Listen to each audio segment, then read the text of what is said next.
Your plan was to go into medicine? Yes, my father's plan for me. Indian people, like I'm Indian, are, doctor, lawyer, engineers usually and stuff. And my dad was a doctor, and he had one son, myself, that was intellectually stimulated by medicine. And so he thought you should be a doctor. And I got up into, doing a master's in neurobio and, doing well enough on the MCAT to be able to go to a school. And I just told him, I don't want to do this. I wanted to do film instead.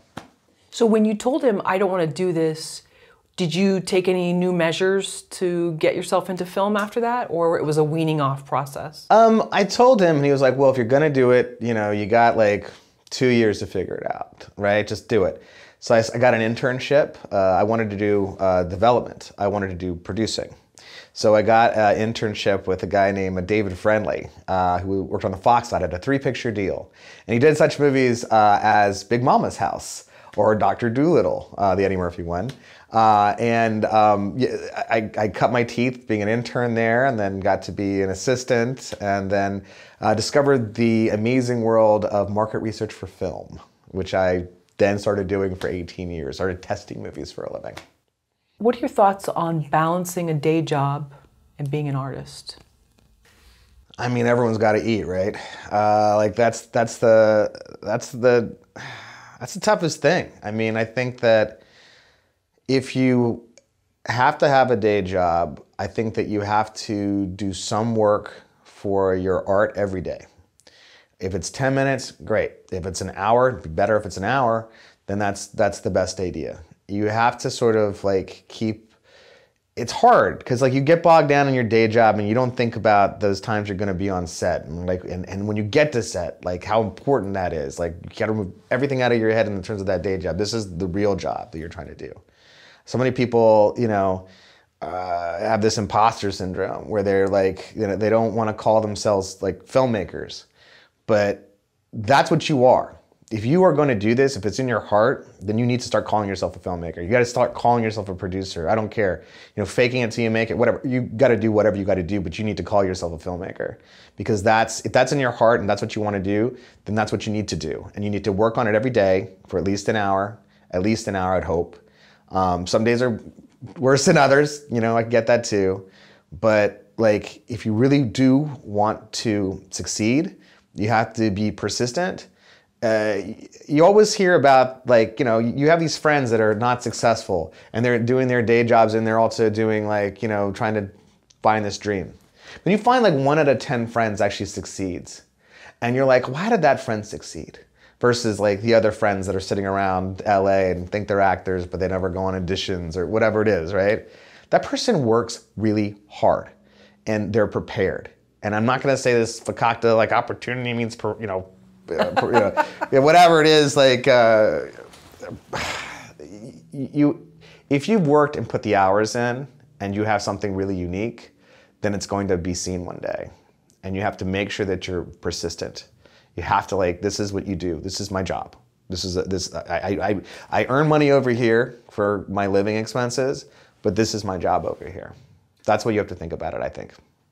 When your dad said 2 years, you had left this master's program, yeah. And your dad said 2 years. Did you feel this immense pressure or did you feel immense freedom? I knew in my head whatever he told me I was never going back. That's what I knew. I think the thing of it for me was that I felt freedom for sure. I felt like a big weight had been lifted. That's true too. Film is not easier than medicine, but it's different for sure. I just knew for me, I was never going back there. And I would do anything I would have to do to try to be successful and in some part of the industry to show my father that I can make a living, I'm happy, I don't want to do that anymore, so let me do this. And I did. It was film market research and so forth, and that was fine. And, my dad would always kid me, we can still get you into med school in the Caribbean. I was like, no, Dad, I'm happy doing what I'm doing now. And at the end of the day, I was very happy when my dad passed this year. And I was very happy that he actually got to he come to set, see what we were doing, filming the movie. And then once we got to #1 on Netflix, he really did, he was just like, my son's a producer. He actually was just like, yeah. It was nice. That's great. What are some things that stopped you from making that leap in the very beginning from having a day job to filmmaking? Look, I think that everyone's plagued by self-doubt. You know, they're just like, is this the right script? No, is this the right script? Is this the right script? Well, I don't want to start unless it's going to be perfect. It's never going to be perfect. Okay? It's never going to be perfect. You're never going to have enough money. You're never going to have enough time. You're never going to have, there's never a perfect situation. I think at some point excuse my language, just say fuck it. And I'm going to now I'm going to do this. And you have a team around you, right? That's the other thing too. Like, unless I had my producing partner, Shane Borster, we have a company called Malevolent Films. He also did market research for film, right? We both kind of were cut from the same cloth. And we found this, 1BR script. We've had many scripts, but we found 1BR in particular when we were like, oh my gosh, this is a great script. We need to sit and, meet with these guys. And we met with David Marmer, who's an amazing writer, writer-director. He'd never done a feature before, but we were like, hey, we're first-time producers. You're a first-time writer-director. What could go wrong? A lot. But we met with him. We liked him. He was one part of the puzzle, right? We had the script. We had the director who we thought would be the guy that could bring it home. And we had other producers that we kind of aligned with who were more experienced producers who were like, this can be real. We can go and do this thing. We just need to have the money. And that's, obviously a big thing that stops people too, is having the money.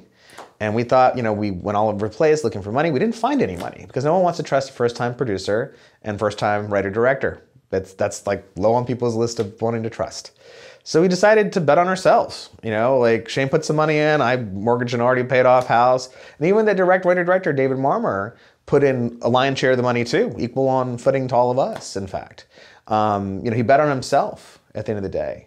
So, like I said, you're never going to have the time, you're never going to have the money, you're never going to have everything be perfect. But when you have at least some of the pieces and you have now confidence a little bit, confidence sometimes has to build, there's a lot of self-doubt. But if you can find the confidence and have the team around you that has the confidence too, then you can go forward and make it. And you might as well, because no one's getting any younger. It's going to say that. And who was the first one to put money in? Shane and I. We're first funding it, and then we were like, okay, we're gonna, we shot for 15 days initially, in December 2017, and then we needed to do reshoots for it. And so at that point, our writer-director, David Marmer, helped out for that, and he also helped out because he wanted sets instead of real locations and stuff, so. So the two of you both took that leap together? Yes, yeah. When did you realize you were prioritizing your day job over filmmaking? Well, I will say this.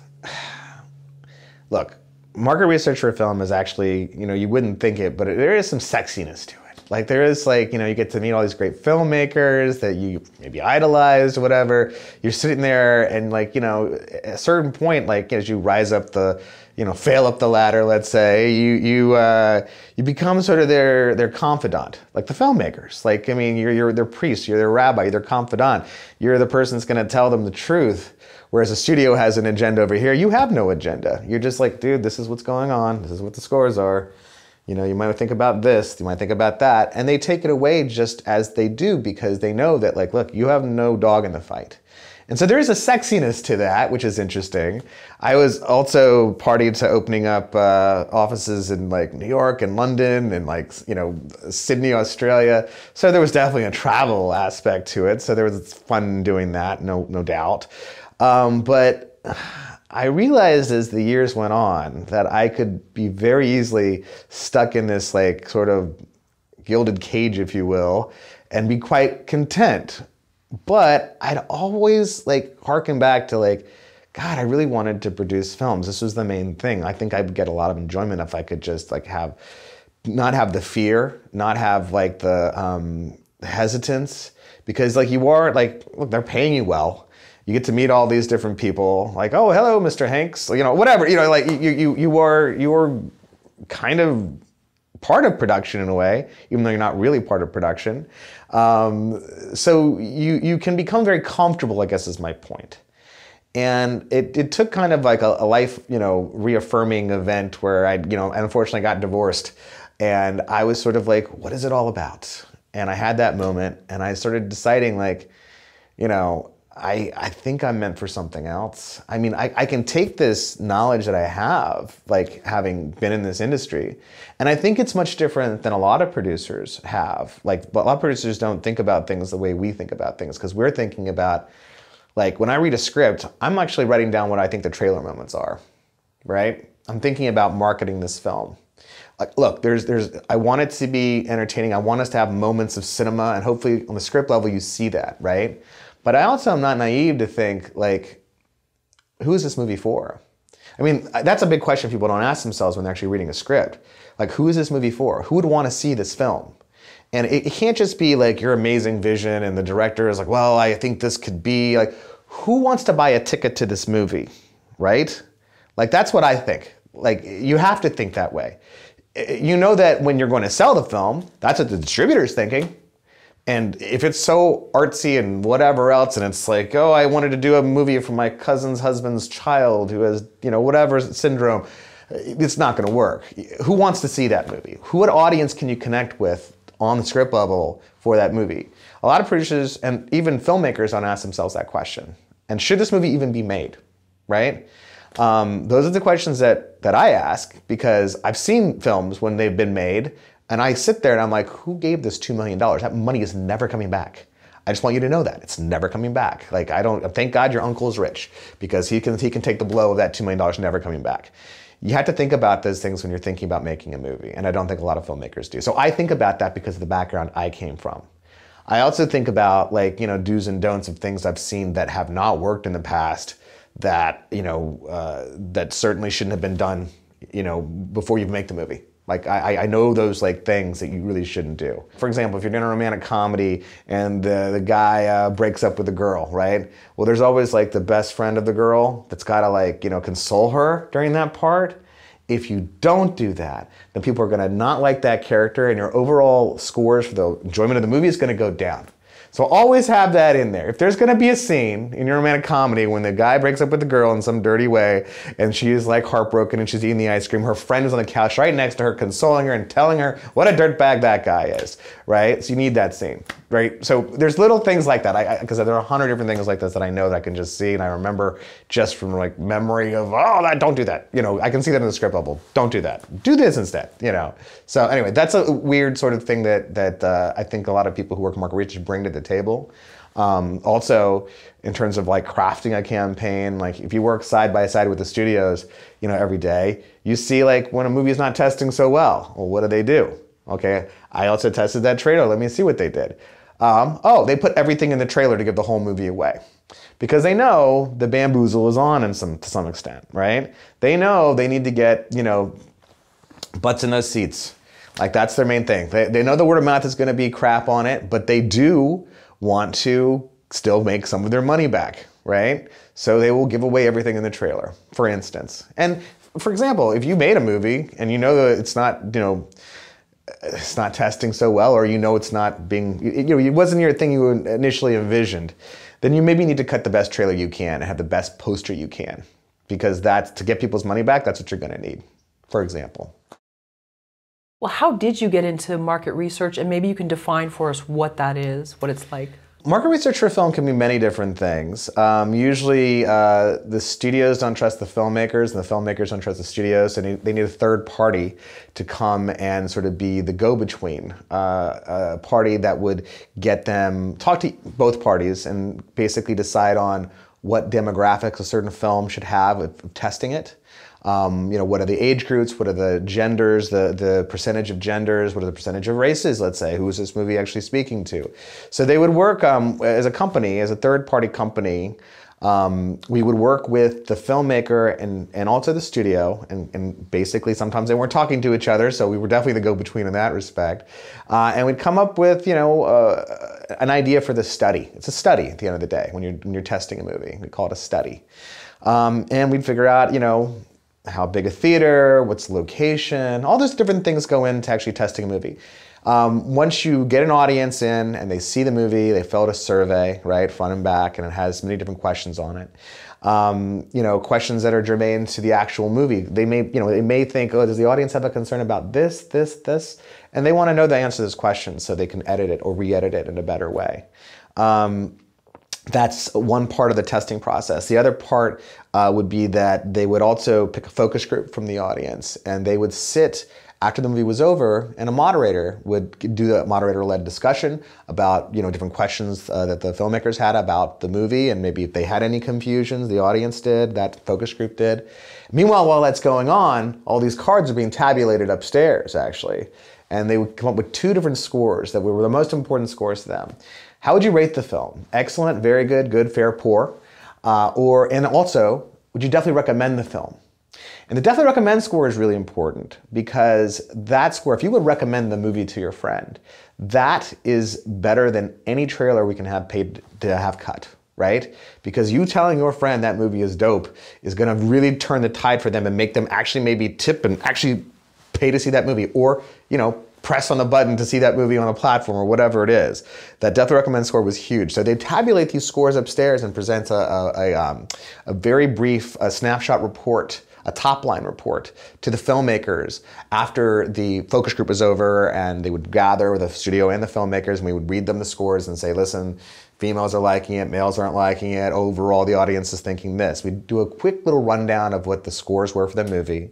Then they would take all those cards back to the office, and nowadays they beam stuff to India and different places like that, and they do the data crunching, and in the morning a report is written. And along with all the tabulations and all the different tables and so forth, it's like a 50-page report that literally is written like overnight and presented to the studio about 6 or 7 o'clock, 24 hours from when the screening happened. They have a report the next day. And they need it that fast a lot of times because there's editing decisions that need to be made, or there's different marketing decisions that need to be made. They would do 2 kinds of test screenings. They would do a test screening for editorial purposes, for the filmmaker, let's say, and then they would do another one for the marketing purposes. Like, who is this movie actually meant for? Once they kind of figured out that sometimes they would figure out from test screenings like, oh my gosh, we have a whole different audience we weren't expecting. Who knew for American Pie that teenage girls, females in general, liked the movie almost more than boys did? It's a very raunchy comedy, you wouldn't necessarily think it. But now they know that. They can take that information and they can craft a campaign and they can aim it at women, commercials for girls on MTV or whatever it is and this and that, right? So those are the 2 kinds of test screenings they do and the reasons they do them. More Stifler. More stuff. American Pie 2, they had a whole storyline where they had Stifler's dad, who was played by Chris Penn. And they completely took that complete storyline out because they really feel because there was a part at the end when Finch beats the I'm sorry, can I say that? Beats the stuff out of Chris Penn, out of Finch's dad. And they thought it was too violent, and they took the comedy out of the room, and sucked the comedy out of the room, and so they completely took that character out of the entire movie based off the test screenings. In regards to testing a movie, what are the most important questions a filmmaker can ask the audience after they've watched it? Well, look, I think that every filmmakers kind of know or have a sense sometimes of what the problems might be, what the confusions might be. And so they'll probably gear some of the questions on the questionnaire towards those things. And sometimes there's a disagreement, let's say, between the director and the producers. They're like, no one can see, that person, no one can hear that line, and because they don't hear that line, you don't understand the rest of the movie. So they may ask questions about certain things that are, whatever they're having a fight about, or what they perceive to be things that people are not, or maybe they're confusions, right? Confusions. Sometimes, and this is more like the norm, there's things that people didn't even realize were confusions, or things that were difficult to understand, that rear their head. I mean, you've been watching this movie 100 times, and so it passes you by. But this person who's never seen it before is like, I don't understand why she's doing this. Well, how many other people feel like that? Oh, it's a lot of you. Okay, we might need to add a line of dialogue in there that's off camera or something else that better explains that one thing they don't get. So you'll find a lot of different things just even outside of the questions that you have confusions over, concerns about, that may kind of rear their ugly heads and so forth. Mostly the questions that you have or the questions you want to ask the audience? The questions you may like, do you get that Sarah's motivation is this, that, the other, this scene? Or it's a thing where, I mean, look, the most important questions, like I said before, is how does the film score? Excellent, very good, good, fair, poor. Would you definitely recommend it? Those are the top 2 scores, right? You know, your excellence and your very goods are what they call the top 2 boxes. How did you score in the top 2 boxes, they say? It's adding the excellence and very goods up. And as long as you're over 65%, let's say, it's thought that your movie would be successful if it's marketed correctly, right? But that's generally the rule of thumb. The idea of other questions beyond that are very particular to the particular movie a lot of times, like I was saying before. If you can't afford reshoots, should you bother taking it to a test audience? I mean, I think you should always test a movie no matter what. I think that it just helps you understand. If there's something very clear that needs to be reshot, find a way to do it. Find a way to do it. I've seen, and I'm not going to say who, but like there's other filmmakers that you know, made these independent films that they basically had to coax the actor, who's like a big actor, to come back and do reshoots, like not SAG reshoots, because SAG's going to charge you a whole bunch of money. But this guy is a nice guy. Came back and did them for free. Came back like 4 times to do it for free. Like, I mean, just did it because he just wanted to make a good movie, and it's a good movie. I can't say which one, but look, I will do reshoots if you know there's something that you can fix, and it's hopefully not going to cost you that much. There's inventive ways you can think to kind of fix whatever problem is. It could be in post-production, like just some editing trick or something, or just like a voice off camera or whatever. But if it's something that's going to like really make the movie a much better movie, then do it. I mean, find the money, beg, borrow, but it has to be the right thing. It can't just be like, you know, my opinion says this. No. The test audience is telling us they really need to see this. Let's figure out if we can figure this out. Let's figure if we can spend a little bit more money, you know? Because at the end of the day, look, it's always a thing where independent film, you're always stuck with like, it's as good as we could afford, right? And it's usually true, right? We could only afford to be this good a movie. Well, if it just took you like $5,000 more to make it like a very good movie, then that's longevity. And if it has a sequel potential, if it has anything like that, then that's money well spent to hopefully get you and put you into people's minds and hearts and memories for them to want to have to hopefully see the second movie, if that's what you're trying to do. What if a movie tests poorly and the filmmaker can't fix it? How do those filmmakers get their money back? This happens all the time. And I can tell you from like the studio system, the studios know this too. This happens all the time to them. I call it the bamboozle is on. That's what's going to happen here. Now, what are we doing to bamboozle you into getting your money from you so we can get our investors their money back? We're going to cut the trailer. That's a great trailer. And maybe this trailer gives away the whole movie. So be it. That's just what you're doing here. You know, the studios want to get you an opening weekend, hopefully, because they know the word of mouth is going to be right? So they're trying to get you in. And, you know, for every one movie that's sort of a failure, they have one movie that, you know, supports the entire slate, let's say, right? So they have that luxury. You unfortunately do not have that luxury. Your main missive at this point is if you cannot fix that movie, is you got to market, like you have to literally cut together the best trailer, put together the best poster. I mean, in general, you should have a good poster in this day and age now. Seeing as you're on streaming platforms and people are just literally flipping through screens. And if doesn't catch your eye, then you're dead in the water already. There are a lot of films on Netflix that are like, I don't know, it's a $50 million movie. Disappeared. I've never seen that film again. Like it just disappeared into the annals of Netflix. And that can happen to anyone. That can happen to any, especially independent filmmakers that don't have any marketing budget behind them, let's say. So you better have a really good poster no matter what. Good or bad or whatever kind of movie, you need to have a good poster. And hopefully a good trailer. But a good trailer is even more important if you don't have a good movie. That's just one of the tricks you have to do. So the bamboozle is on, so just get them to press play, get them in seats. Yep. And that's part of the business, unfortunately, because you need to pay your investors back. And hopefully, you know, you will. And why would a trailer that shows everything be more effective. Wouldn't that ruin it? You would think, but for some reason it's somehow it engages people to the end extent and they think there's going to be even more, but maybe there's not. What if someone feels like they're not ready to pursue the film business? Look, I mean, you hopefully know yourself better than anybody else. I mean, if you haven't had enough, if you haven't studied it enough, if you haven't, it depends on what you want to do. If you're a producer, work for another producer, become an assistant, right? If you want to do development, for example, if you want to be an actor, well, you need to take probably a lot of classes and be confident that you can, hit the marks, do this, do that, or whatever. You need to get in a space where you're comfortable and confident enough to be able to do whatever job it is you want to do in this industry. And I think a lot of that comes from doing and learning.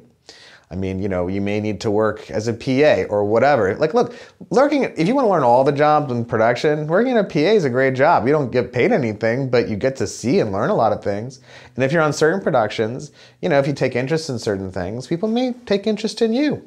And, you may become, oh, wow, I'm interested in sound. Well, come here, learn how this works. And they'll help you out. And then, hey, I need an assistant next time. Why don't you, you'll be the boom guy. And then you go and you do that. You can wear a lot of different hats being a PA, and you can learn and kind of figure out maybe what, who your tribe is, if that makes sense.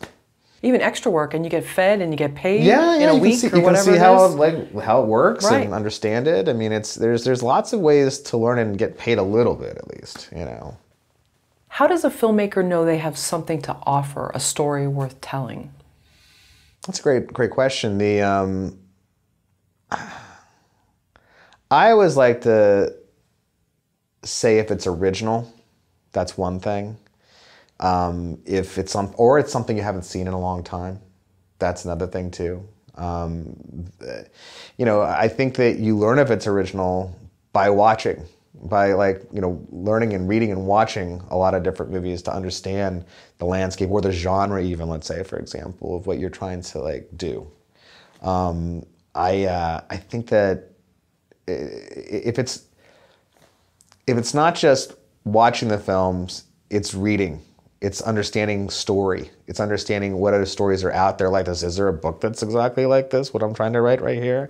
Is there another movie that premiered at Sundance that was about a guy living in an iron lung or something like this? Whatever you're trying to do, there might be something similar to it. So check beforehand, make sure it's somewhat original.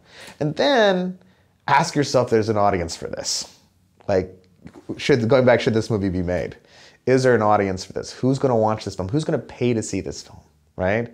Because people want their money back at the end of the day. You can only do so much with investors. You get one chance with certain investors. You never make that money back, you might not get a second chance. What if the story is about the writer, director, producer, and it's their story, and they're just convinced everyone wants to see it?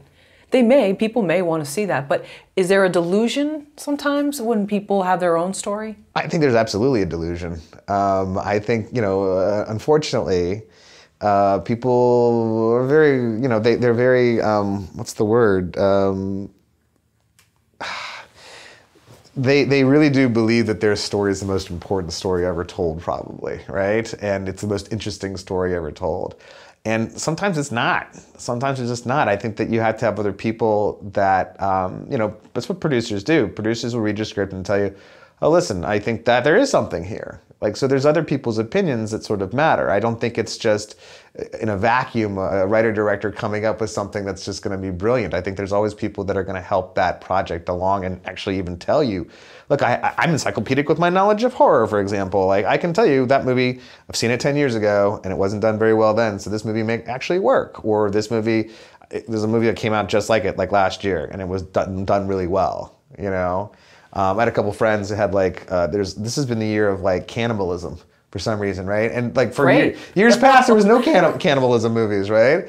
And all of a sudden this year, there's 4 different ones that are actually mainstream films that hit whatever. These poor guys are just pulling their hair out because they're just we thought we were making something new and just luck of the draw, I guess, just so happens. But I guess the question, was, what was the question? It was how do I tell something's original? Sorry. Oh no, as the filmmaker know they have something worth telling? I mean, because you love the Fabelmans, but that's because Steven Spielberg has this long, fascinating story and a track record. Yeah. Or Sam Mendes, he did Empire of Light as sort of an ode to his life as well. But these are people that have already been out there. When there's someone that's just the writer, director, producer, and it's their first one, and it's about them. How does someone know that it's worth telling? Look, I think that you have a team around you that, in addition to yourself, you should have some experienced people around you to say, yeah, listen, I haven't seen that before, or yes, I can see how this could be a very niche thing and we could probably get into Sundance, or we could get into someplace like this and get you awareness. And awareness is key, because even like on this very personal story, you still have to sell it and actually make money off of it. And like, how are they gonna do this? There are so many movies that play at Sundance now that A, don't get sold, and B, like, even if they did get sold to somebody at Sundance, they scratch their heads as to how they're gonna market this film, and it comes out in 2 theaters and then dies a slow death someplace and you never hear about it again. And that goes back to the idea of like, how are we gonna market this film and who is this movie for, right? Again, I think that the answer to the question is, I think if you surround yourself with enough people who are experienced people, they can kind of help and guide you to kind of maybe let you know whether this is something that should be made or not, or even like this is something we have seen or not seen, or do we think it's marketable in some way to somebody, right? I think that's the answer to the question. You should try to get advice and surround yourself with people. The more you can, mentors, what have you, that can probably kind of maybe guide. And is that also because maybe there's a curse with Sundance because these are all auteurs, these are all people that love cinema, but whereas what's really going to sell is middle America, where maybe people won't want to see these art house films? Or maybe they will. I mean, look, even in the horror community, we had our 1BR film debuted at Fantasia, which is like arguably, like, there's 2 huge genre festivals in the world, and one of them is that, and the other one's Sitges in Spain. And we got pulled aside. We didn't win anything. We got pulled aside by one of the judges, and she's like, listen, you didn't win anything, but I'm going to tell you, I think you're going to be the most successful movie out of here this particular year, because there is something that's very mainstream about the film. And I think that people are going to want to see it. And true enough, between like ourselves and this other movie, The Wretched and Swallow, we were probably the top 3 films in terms of how we produced in the actual marketplace. So even though we weren't the artsiest or most original in some way, we still were able to do something in an interesting regard. Where does your confidence come from, Alok? I think I'm just old. I mean, I just turned 50 this year, and I think I've seen a lot of shit. And I think the other part of it is that I just don't care anymore. Like, I mean, like, I care, and I'm strategic and political, right?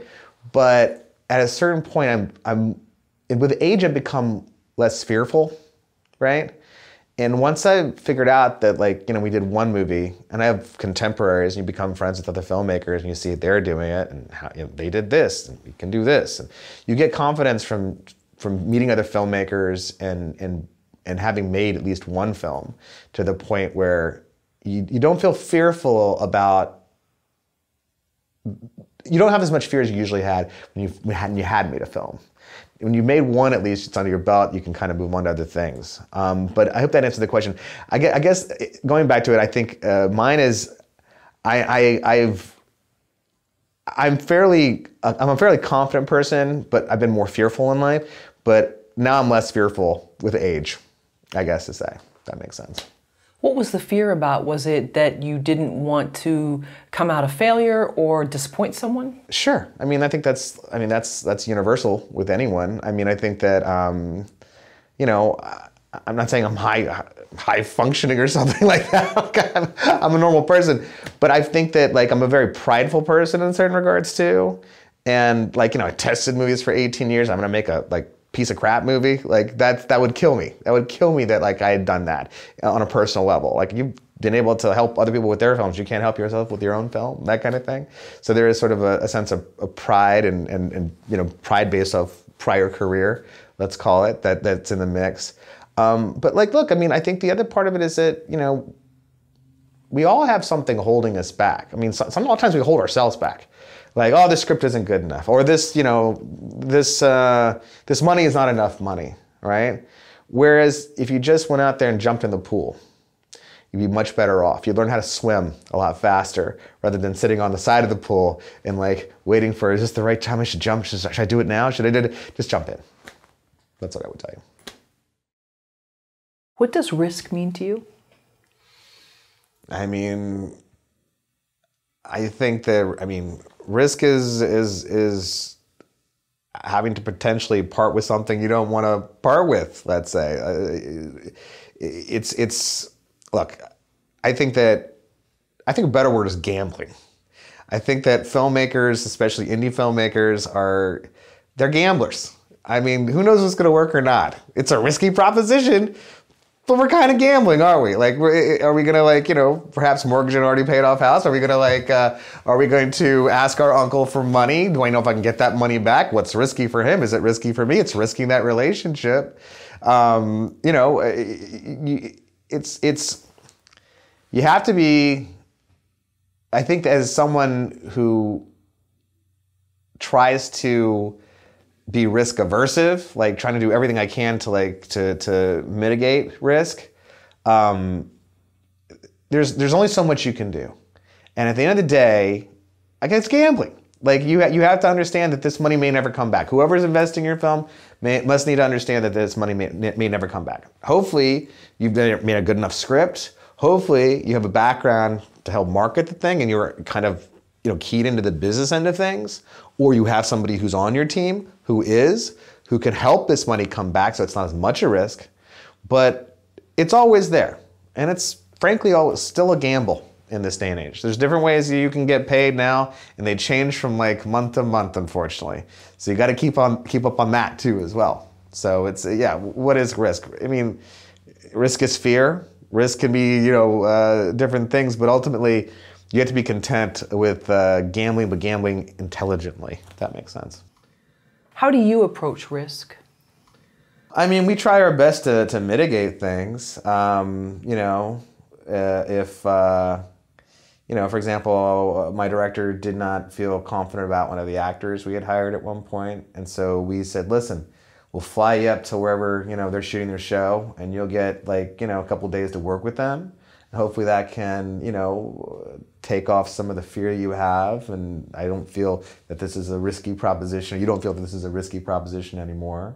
You can do different things to allay people's fears and hopefully mitigate risk. You can't always. I mean, some things, come out of the woodwork and you did not expect that to happen. Well, hopefully you're insured, right? That's another way to mitigate risk. Hopefully you've paid for all the permits and everything else you're supposed to, and it's not just guerrilla. Hopefully, you've been smart about dealing with the things in a business-like fashion and not screwing over people, all right? I mean, there's a golden rule, right? Do unto others, let's say, right? Well, feed your crew. Feed your crew well. They're working for very little, you better feed them well. And you better, treat everyone so well that they don't try to turn you into some sort of union production if you're not union, for example, right? These are very simple, commonsensical things, I think, that can help mitigate risk, hopefully. And I thought it was great what you said earlier about just risking a relationship. If you're asking for money or asking for favors or whatever, that's a really good point. Yeah. Because the movie may come and go, may do well, it may not, but you're risking a relationship, and you're sort of standing in that person's eyes. So. Sure. What were the risks that you took to make 1BR? Well, I mortgaged an already paid off house. That was one thing. To me, we were first-time filmmakers. We were first-time producers, and we were first-time, our writer-director was a first-time writer-director. And we weren't only just risking our money, we were risking our reputations, we were risking, in some ways, maybe our livelihoods for years to come to try to, pay off this movie and the debt that would incur. I think that anytime you make a movie, you put yourself out there, you risk yourself in a myriad of different ways. Like you risk yourself in a professional sense. You risk yourself in a creative sense. The best thing you can do is surround yourself with enough people that can mitigate risk. If you're an experienced producer, maybe you have some more experienced producers that are guiding you and helping guide the ship, helping kind of like be your consigliere or what have you, that can, you know, kindly, they get the material, they understand where you are at, they understand where this film is at, now this is what we need to do, this is my suggestion to you. And you should take their suggestion, right? That's something that helps mitigate risk, having experience like on the crew, whether it be an experienced DP or for a first-time director, which I think is really important, or experienced actors who really can hit their marks and know everything, so you're making your days and so forth. These are all things that can mitigate risk for you for an independent filmmaker. Was this something you had done before? Is take out a line of credit or something against your home? No, not at all. I mean, in some ways, it could be called foolish. In a lot of ways, I had never done it, but I felt so strongly about the project, and I did feel that you know, we came to a certain point in the production where we made the movie in December 2017. We realized we needed reshoots. We couldn't get the band back together, so to speak, until September of 2018, right? And we sat and worked with David Marmer. We were like, okay, listen, I don't care if we lose this money. I just want to make a good movie. This is our first movie. This has to be good. So if we're doing reshoots, let's put some more money out there. If we're doing this, that, the other, we'll wait until it's good. We actually made the mistake of actually applying to festivals like before the movie was done. This is a nice piece of advice. Never submit a film unless it's 100% done. Because you think that the screeners can watch with better eyes than that. They can go, oh, it's color corrected, it's not color corrected. Oh, it's fine, yeah, I can see that. I can see it'll be good. They can't see it if it'll be good. I promise you they can't. And it's literally like, you know, we got rejected from 17 different festivals before we got accepted. And the funny thing is, we got accepted from some of the festivals that rejected us in the first place. We're like, you know, you rejected this film last year. Like, oh, we did? Oh, no, we did it. Yeah, you did. They took us the second time because it was finished, right? So that was something that we worked with David on. We trusted each other. That's another big thing in terms of like, you know, things that can do away with risk. We trusted each other enough to take the time to let it get to a place where it was good enough, and then it would be accepted by festivals. And then, you know, then after it was accepted by like one big festival, it got accepted by a ton of different festivals, right? We had a festival strategy, if you will. Like we had a list of like dream festivals we wanted to go to. And the second we got accepted to one of them, we then started calling up the other ones. Hey, listen, we'd love for you to be our European premiere, our New York premiere, or whatever it was. And this was funny because this saves you some money. Instead of actually like submitting to these festivals, you just say, hey, listen, we got into this. And they see a shiny thing, and they're like, oh my gosh, this is the new shiny thing. Oh, sure, just send us the film. You don't have to like apply, you don't have to do anything. Just send us the film, and you get in. If they want it, if they think it's a new shiny thing, you get in. So you don't have to pay any like, you know, submission fees. So you applied to the 17 festivals before the film was finished. Did you have to pay submission fees? We did for a lot of them. Yeah, for a lot of them. I mean, sometimes you know somebody who knows somebody and they'll get you a waiver. But by and large, we submitted to them, like, you know, through Film Freeway or whatever you do. And it was interesting. Like, you know, the film wasn't finished and we thought, you know, we can't miss Sundance this year. Yeah, you should probably miss Sundance this year. You're never going to get in with the unfinished work. But that's the thing a lot of times happens with people who make films. Investors want their money back. And so they're really trying to rush, you know, to get this thing out and whatever else. It's not, we didn't have that rush. That was like a lucky thing for us because we were just like, look, just make it a good movie. That's the main thing. Would you say sometimes the biggest risk is not taking a risk? I mean, sure, like I said, you can hold yourself back. I mean, people hold themselves back. Like it's a thing where, oh, it's not the time, not this year, maybe next year.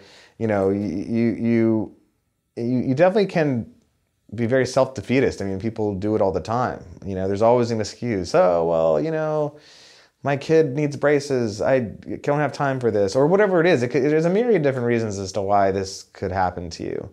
I think, though, at a certain point, either you get frustrated or you feel that this is never going to happen and something better happen now because we're not getting any younger. That was a big impetus for my sort of like get off my butt and, you know, stop doing this market research job and, you know, let's make this movie. Was just that. Like, I mean, what am I, like 80-year-old producer? Like I've never done a movie yet and I'm doing my first one at 80. Like at a certain point, you know, you could, but like, you know, if you want to do it for a living, maybe you start switching careers right now, right? So that can happen. That can happen. But I think the thing of it is you have to talk yourself out of it, and you have to sort of really, at some point, if you don't do it now, when are you going to do it? You have to ask yourself that question. Yeah, not to be too much of a downer, but when you see someone your own age pass away, and it's like of natural causes or whatever, I think that's a huge motivator, however old you are. I think that you're like, oh wow, this thing isn't going to go on forever. Sure. I got to do this now. So, and you talked about having some life changes and different things. So it sounds like you were in a good space in that sense where you were ready to try something, and failure wasn't too much. You really just wanted to try I think that look, at a sad state of it, people in film are crazy, right? We're just crazy. Like, you know, everyone, you know, there's a very nomadic lifestyle to a lot of it. Like you really literally have joined the circus, and you're, you know, running away to the next town, and like there's that sort of thing about filmmakers where they almost would do it for free. If it wasn't for bills and like family and whatever else, you'd almost do it for free because you love it that much, right? And I think that's the majority of filmmakers who are passionate, because like God knows we're not getting paid for it very well as far as independent filmmakers. You know, like you do it for the love of it. You do it because, you know, this is one of the only things you could see yourself doing. And for a lot of people, I think that there's an idea of having a safety net or not having a safety net. I think when you don't have a safety net, like this is all you have. You're gonna make this work. You're going to make this work. Like you're gonna figure out whatever problems thrown at you, doesn't matter, because we need to make this work. Because I don't have a safety net, we're gonna make this work, right? I think that helps kind of push you along. I push you out of the nest, let's say, the nest of comfortability. It helps push you out and actually fly, I guess, in this analogy. If either you fly or you fall to the ground, let's say, right? And hopefully you fly. So we're like carnies with cameras, yeah. Kind of. I mean, we're very nomadic. Like, right. You know, you're going from one job to the other job to the other job, and you know, and everyone speaks the same language. It works with this circus, right? So. What 3 things does a producer want in a screenplay? I would say, for me personally, I'm a genre producer. I want originality. If it's not original, I don't want to have seen it for a long time. And I want it to be 90 pages. I really do feel there are very few movies that are horror movies that need to be longer than 90 minutes typically. I mean, you'll get The Shining and different things like that, but typically I think that horror movies and comedies should be 90 minutes.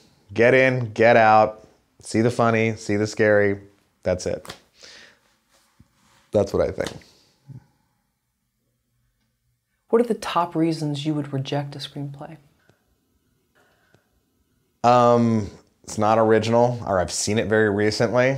You know, is it an idea, most of all, is it an idea I think people will want to see? Again, going back to it, who wants to see this movie, right? Is there an audience for this movie? If I don't think there's an audience for the movie, or I think it's a very small audience, then it's more than likely a pass from me. But have you watched a film or read a script where you can tell this wouldn't test well, going back to your marketing brain, but you personally liked it? I mean, there are some scripts that are, in fact, I read one, it's an incredible script. It's batshit crazy. It's not a horror movie, but it's just, you know, it's about the depths of alcoholism or something, right? And I just thought this was such a crazy, you know, almost Darren Aronofsky kind of script or whatever, but I kept on going back to like, wow, would I want to put money in this movie? Because they wanted some money or whatever. And I was like, I think I would put money in the movie, but I'd really have to have a very big conversation with the other producers and the director as to how we're going to market this film, because it's a very specific, like critic-driven sort of like piece that we'd have to get it into like a Sundance or a Tribeca or like a Cannes or something like that. It's the only way this movie's going to make its money back, right? And so, so the answer is yes, I would take a risk on certain things, but you better know how to market that thing. You better know exactly how you're going to try to get your money back, because it's not like the normal way you would with a mainstream audience. How long did you ponder this script? I pondered it right up until production, when they were going to make the movie, and I was about to write a check for the movie. However, I found out, sadly, there was some bad players involved with the movie, and I'm not going into names or anything like that, but I found out there were some people, like, look, you should Google everybody. Like, look, I put everyone in IMDb Pro, but sometimes you Google people and you just have to come up with, like, this person's name, this person ruined my life.com, and you're like, holy shit, how did I overlook this? And then you're just like, I can't be in business with this person. So that's the main reason I didn't do it. I loved the script. I loved everything about it. I loved the director. Writer-director's fantastic, but this other guy, didn't want to touch him with a 10-foot pole. How many pages of a screenplay will you read before you move on? I read the whole thing. I mean, it might take me 6 months to read it, but if I say I'm going to read it and eventually you bug me enough, I will read it, and I will give you notes. So that is typically, at least you get that from me. But I try to read at least a script a day, and I'm really backlogged. So I'm always trying to, like, catch up, really, in some ways. Where do you find these scripts?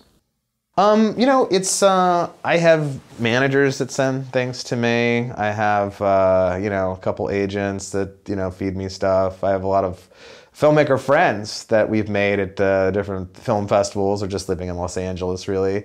And then they're successful people in their sort of careers in some way. And so they always, like, send me stuff and, like, well, listen, can you find me some money? Sometimes I can, sometimes I can't. Sometimes it's something where we need to go to somebody much bigger to raise the money, because it's, like, much bigger budget. But I'm very into networking, and I'm very into surrounding myself with hopefully talented people who are consistently making interesting product and who are consistently making interesting scripts and stories. How did you find the screenplay for 1BR? My ex-wife went to high school with Allard Cantor. Allard Cantor and Jared Murray are two managers that run a company called Epicenter. And David Marmer, our writer-director, was rep by these guys. So I had one of those lunches that you have in Los Angeles where you talk about the projects you're working on and other, douchebaggery. And, at the end of that lunch, I was sent 2 scripts that I never read for 6 months. And the reason was, in my own defense, is we were about to go into production on something else, and I was very, pre-production and that sort of, like, pit of hell, and I was working very hard on that, and that project fell through. And all of a sudden, I found myself looking, for scripts, and I'm like, let me read these scripts I didn't read before, and I read both of those scripts. One of them was a movie called Tragedy Girls, which is a fantastic horror comedy, and Craig Robinson's in it, a bunch of people are in it. I basically read that script and I said no, because horror comedy is tough to do. Invariably, you find that the horror audience doesn't think it's scary enough, and the comedy audience thinks it's too scary. So I said, that's a pass. And they told me, hey, we just finished that movie last week. And I said, what do I know? The second movie was 1BR, and loved the script. I met with David Marmer right away, and we got along. He very smart, sweet, soft-spoken guy, but really, knows what he wants. So I immediately, found the script that way, and called my producing partner. Was like, listen, you gotta read this. We gotta sign a letter of intent to to get an operating agreement together and start making this our first film. So that's how it started.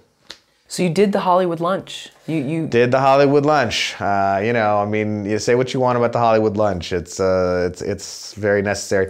I'll tell you this though. You go to Sundance, and it's like going to 500 meetings without having to drive. That's what I think. But I wonder, in some sense, because you're all feeling good, you're around like-minded people. Maybe it skews. Maybe it's better to have the lunch because you're in LA. You're dealing with all the stuff that's true to LA, and it's sort of like dating. You want to know, is this going to work with this person? Sure. I'm sure that's it's the reason you meet people in general. I met David Marmer for a coffee, right? And we met at the Culver Hotel and hung out and had a scone.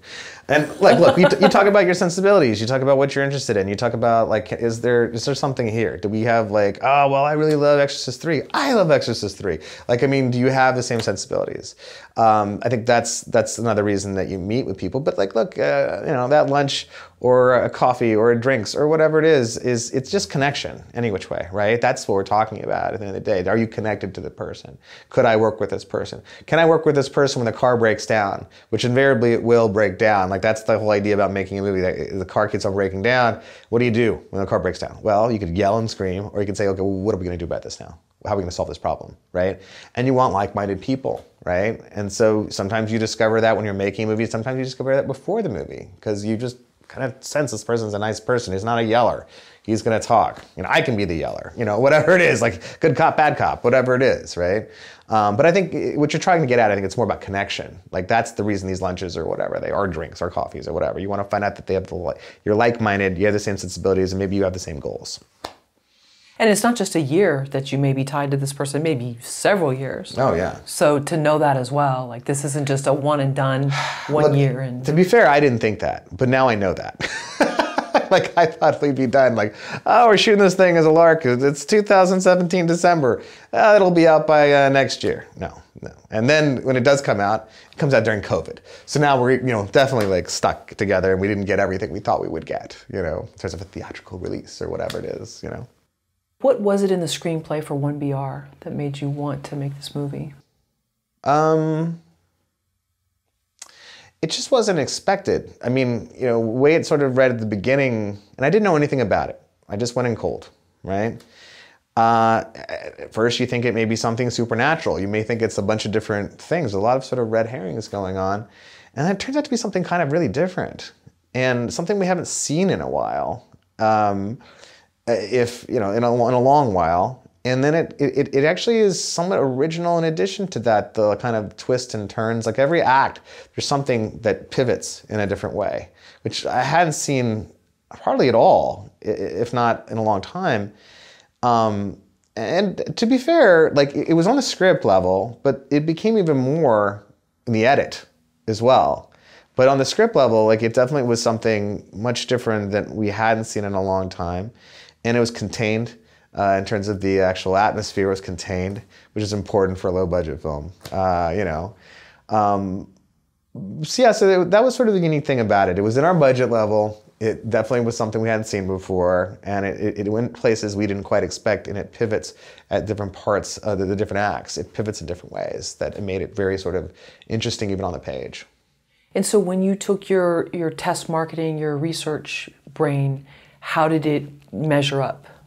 Well, I mean, look, I thought about trailer moments, right? And, it's funny, like, it had trailer moments. It had definite trailer moments. I also knew that, look, like the performance that this young lady is going to give, Nicole Bryden Bloom gave, is going to be key to the whole thing. Like she literally is like the movie. Like her face has to emote, and she has to have that kind of face. I mean, Nicole has these big eyes, and you can just tell there's like a million things going on with her when she looks at the camera, right? We needed to find like that particular actress, and we did, thankfully. We knew the ending was extremely important. We knew there were we knew there was little things within the script that we could toggle and sort of make our own in terms of like producers giving some advice and the different things like that. I mean, like we had a torture song in there, right? That happens in the movie. Hopefully giving out too many spoilers, but like we went through a couple different ideas of this. The producers came up with ideas, and then David had ideas, and we were able to get the right song and everything else. So that was even sort of on the script level that we sort of noticed like little things we could do that would make the movie maybe successful in some right in terms of like, or our traditional sense of successful in terms of like maybe a mainstream thing. Did you envision the audience who would be watching this? Absolutely. I mean, look, we knew that, it was such a smart script. We knew that we had almost a 4-quadrant audience of sorts. It's not, nobody under 18 is really about this movie, I don't think, unfortunately. Like that's what we at least see from like IMDb and different places that have like demographics and different things like this, data. We knew that it skewed older, weirdly. It was a lot of accessibility to the movie. And in fact, it was confirmed in a way. We went for a meeting with Netflix, and Netflix told us, you know why we like your movie? Because this is the kind of movie you can watch with your mom. And we were like, wow. I don't know whether to be insulted or, yeah, I guess we're going to take that as a compliment because it's accessible. And we could see that sort of on the script level too, where, okay, it's kind of thoughtful in certain ways. There is like violence to it, but the way the violence is framed was that it was purposeful. It wasn't gratuitous. There's nothing where we're trying to like, there's no, you could go different places with like movies that people get sort of maybe put through the ringer, let's call it. But we knew that this didn't have any of that, thankfully. I mean, it has some elements of horror and different things like this. I mean, really the movie's a psychological thriller with elements of horror, right? That's what we define it as. So we knew that it had enough of these different elements to be, to make it accessible to a wider audience, even on the page. Well, you also have a strong supporting character who's older, and I think they work well together, the protagonist and that character, and it also shows the goodness of your protagonists in the dealings with this person, without giving away too much. But I like that. I thought that was well, I mean, the other thing on the page that was interesting is that even the so-called villains in the film, like they think they're doing right. Like they really do believe that they are helping people, and clearly it's misguided, but you almost kind of see, like our main character kind of see their point of view, which is interesting in its own right too. Like she kind of sees like, okay, this maybe could be a good life. Maybe these rules are actually kind of necessary, misguided as they may be. What's your advice to screenwriters who are trying to pitch their scripts and get them read? I think that coming back to it, hopefully it's original. If it's not original, hopefully it's something you haven't seen in a long time, or it's done in such a way that it is a new spin on whatever this maybe standard genre thing could be, right? I mean, we have so many different, like, Groundhog's Day movies. Now we have the horror versions of them. Now we have, like, the people will take it and do a different twist. I mean, Freaky Friday, horror version is freaky, let's say. Well, it kind of did the same twist, but differently, right? They made it their own. So I guess my advice is if you can go original, go original. If it's not original, then have a new spin on it so that it seems like it's original. Or you haven't seen it in a long time. Those are the things. The other thing too is don't turn in anything that's halfway done. You're never going to get a second chance. I'm not going to read it again. I can tell you that. There's very few people that I'd read a script a second time for if I didn't like it the first time. So you better, when you're going to give it to somebody, it better be in its finest form. Like have all the typos out of it, have format it correctly. Just make sure you're putting your best foot forward when you're giving it to somebody to read, because they are spending their time to read it too, right? You spend your time to make it, they're spending their time to read it. What about the school of thought that like certain things are in style for a short window of time? So found footage after Blair Witch, now there's all this found footage stuff for a while, and it's trendy, it's what people want to see. What about going with the flow if you can do it within a short window of time? I mean, look, everyone's trying to make Terrifier 2 now, right? Like Terrifier 2 made $1 billion, well, I mean, made like $13 million, but it was shot for like $250,000. And now everyone's thinking, look, if I can just put together this ultra gross movie, I can maybe get it on the big screen too. What they don't realize is that Terrifier 2 had like 8 to 10 years worth of awareness for that film. Was on Netflix and all the AVOD platforms. Like the Terrifier 1 came out 2016. It's 2022. 6 years that movie had of like people soaking it up and some people actually liking the film. So that when it came out, they didn't do any marketing for that film. They just released it in 750 theaters. Maybe like $1.3 million, $1.4 million opening weekend and went up every weekend, right? It's because it had awareness. That was the main thing. You can't just jump on this bandwagon, let's call it, and hope to like, make some money. Like they tried to do this with the Grinch movie, You're the Mean One or whatever, which is not as good as Terrifier 2, by the way.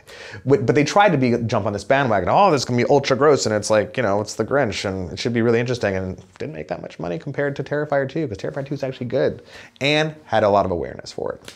So, but there's always these things where, okay, the shark movie is popular. Well, you go to Tubi, there's literally 100 shark movies. Oh, clown movies are popular. There's a shark clown movie on Tubi right now that I haven't watched, but exists, right? There's a Santa clown shark movie on Tubi right now, right? You can try to take all these genres that you think are popular and make a movie, and maybe you'll make some money, but it's a trend. Try to do something that people aren't doing, right? Try to do something that you haven't seen, hopefully, and other people will copy you. Here's a funny thing. So Netflix rejected us twice before they took us the third time. They took us the third time because we did well on VOD, and we opened during COVID, so no one was watching anything, so maybe that helped us too. But we took Netflix our VOD numbers. We said, hey, look, we did pretty well. And they're like, all right, we'll take you. We'll give you no money, but we'll take you. So then fast forward to us getting to #1 and staying in the top 5 for 8 days. Our friends go in for a meeting with Netflix, and they're like, it's gonna be a pass. We're looking for female in peril, contained atmosphere, da-da-da. Everything we had gotten rejected for, now they're looking for it, right? Here's the truth of it. You write something original that's interesting, and then they'll copy you, right? They don't believe until they believe, is the idea. So that's why doing something original maybe is not the worst thing to do, as long as you can market it. That's the main thing.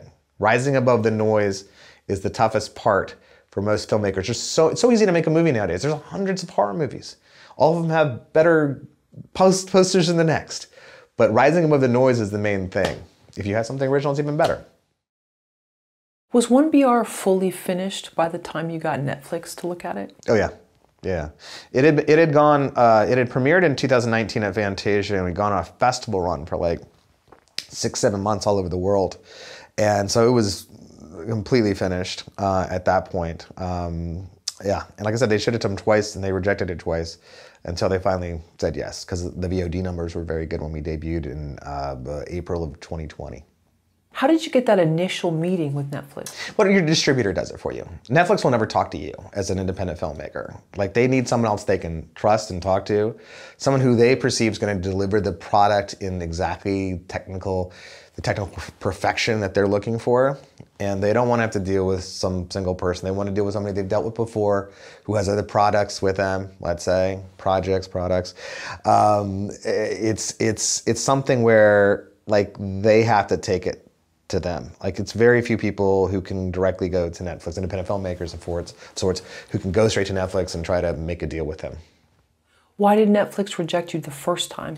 Unclear. Look, that there wasn't any heat behind it. Like, it's always a thing where it's not special until someone else tells you it's special, right? And sadly, here's the truth of it. They're really more concerned about their original programming. And I think there's a sense of pride if they did not come up with it. It's not under their sort of incubation. It's not under their incubation places. There are different companies that they have deals with, and they are less likely to want to take you. And it's even more so nowadays, I would tell you. Like, it's much harder to actually get a film bought by Netflix that's not one of their originals. But that's just what it is. I mean, here's the other thing too. They're not going to help you market it either. Like, literally, we've been on their social media one time. And having been top 5 for like 8 days and #1 and whatever else. They put us on their social media one time, but why is that? Because they put their originals on there. That's what they're concerned with, is the stuff they've spent money internally making. That's what they care about. And I can't fault them for it. It's just, it's part of their model. The second time they rejected you, any excuse? No, just, yeah, it's not for us. Just a pass, okay. Yeah, and this is after we had been successful in our festival runs and everything else, and we're winning awards and blah, blah, blah. So not interested. What gave you the confidence to go to Netflix the third time? Well, again, it wasn't us, it was our distributor. And the distributor saw how well we did on VOD. And it was kind of like, it blew up. We were like number 2 or 3 on iTunes, in the horror section. The only thing beating us was like The Invisible Man and, something like that. So we were never gonna beat The Invisible Man, I don't think. But this little movie that's, by and large didn't have any real stars, they're stars to us, but apparently not as recognizable to the rest of the world. But it had very few recognizable stars. It blew up, and it was trending all over the place, on Google, and it was Google Play, it was doing very well. And all the different platforms we had it on, it was doing very well. And it had a big pre-order, I guess, on iTunes, which was another thing. And one thing feeds another. So when you have good pre-orders, they obviously give you good prime placement. We were at the top banner, let's say, on iTunes and So these are all things that people took notice of, especially Netflix, and we're like, oh, okay, there's a good amount of awareness for this film. So and COVID was also happening. So I think that was another motivation for them. It was like, we're gonna need material here. So let's pick this up, let's take a chance. So they did. How long was it on Netflix for? we were on for 2 years approximately. We just came off as of December 31st. But it was a great run. I mean, a great run. We know a lot of people were able to watch it on there. We can tell from the social media and different things. And also, you know, Nielsen has a tracker that kind of tells you, you know, how they think you've done. And maybe it's right, maybe it's not. But, you know, I think it's a little right. So if your deal with Netflix is not, you know, huge in the money sense, it's still worth it because of all the exposure? Absolutely. If you have a movie that you think has a franchise potential or anything like that, could have a sequel, whatever, you want as many people to see it, because if as many people watch it as possible, then there's awareness, right? If there's awareness, then maybe you have a theatrical opening for the second one. All these things feed into each other. If you have a second movie, then people are going to go back and watch the first movie. So money is to be made that way too. So the main missive, you know, people were making, like, we couldn't understand why we were coming on Netflix. They've already paid us their money. They've already paid us a licensing fee. Why are we trying to hype it still? Because we were trying to build awareness. That was the main thing. Whether it, you know, it's very short-sighted to just do a press push once for something. You press push every single time you come on a big platform if you want awareness, if you want to build awareness, if you want to have enough awareness to get people to go watch something theatrically for the second one. How does a SAG ultra-low budget film become #1 on Netflix? From marketing. What we did is that we thought we were going to have a theatrical opening, right? We're sitting there at the beginning of March 2020, coming out in April 2020, and we're like, oh, this COVID thing, it'll all blow over. By the middle of March, we were like, we are fucked. What are we going to do here? So we pivoted. Like, we made sure that, like, look, we need to do every podcast, interview, we need to get reviews, right? And so, you know, look, your distributor, like, we had a publicist in our festival run, and they were great. They helped us get like 15, 20 Rotten Tomatoes accredited reviews, right? And then when it came down to our distributor and their publicist, they helped us get some more, but we weren't to certified fresh yet. And in my mind, it was very important that we get to certified fresh, right? So what we did is we had different openings that were happening between when we found out we were going to be on Netflix. We found out in May, and we were going to be on in August of 2020. So we had the whole summer to be on VOD and to try to sell the movie during COVID, when, you know, everyone was literally at home, trapped at home. And so we made it our goal in life to keep on getting reviews. Every opening we would have in different countries, we would also, for example, we opened in England in June. We would talk to the distributor over there. They, you know, farm it out to somebody else, and we say, hey, listen, how can we help you in that market? We'll get you actors, we'll get you whoever, we'll get you the director to do interviews and whatever else, so we can kind of make it a bigger splash there. At the same time, you know, your publicist for your distributor helps you as much as they can, but they have other movies they're working on too. So it's up to the producer to keep that momentum going, right? So what we would do is we would, like, look at movies that were, like, not good movies on, like, you know, horror movies, and see on Rotten Tomatoes who'd given that a good review. Then we would write that particular journalist and say, hey, listen, we're just doing a post-mortem about how our publicist did. Did they send you the movie? Oh, they didn't send you the movie? Let us right that wrong right now. So we would send them the movie, and invariably they would give us a good review. And so we got another 43 reviews that way, and got to certified fresh. That was a big thing for us, and kept the reviews coming over that entire summer, right? So we're always sort of in the zeitgeist. We were in the public's eye, let's say, right? And so we did that the whole summer. We had nothing else to do, to be honest, too. I mean, if it hadn't been COVID, I don't know if this would have happened, but we did. Had nothing to do. So we did this the entire summer, and then we were waiting for, like, the first day we were coming on to Netflix.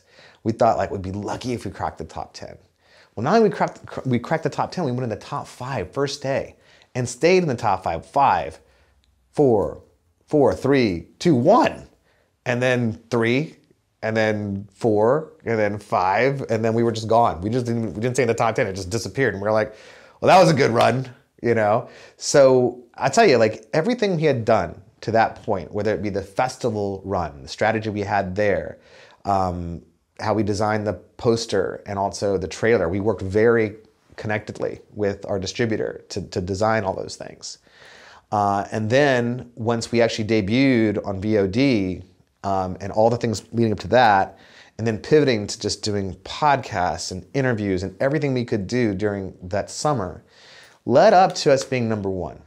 That's what happened. Like that's the marketing that we did, everything we did. And look, it could have seemed at a certain point where there was just like, it's a fool's errand to try and do this stuff. The movie's already out on VOD. It's probably the best it's going to be. Oh, now it's on Netflix. Well, it got to #1. Well, we've done it. We finished. No, you haven't finished.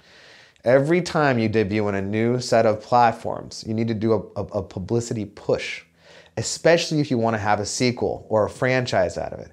It's very important that you build the awareness in such a way that any subsequent sequels will have at least eyeballs on them. I don't know if they'll be good or bad. Hopefully they'll be very good, but at least they'll have eyeballs on them, and the first one will get eyeballs again. That's what you do. Why did you decide to move 1BR off of Netflix and onto Tubi?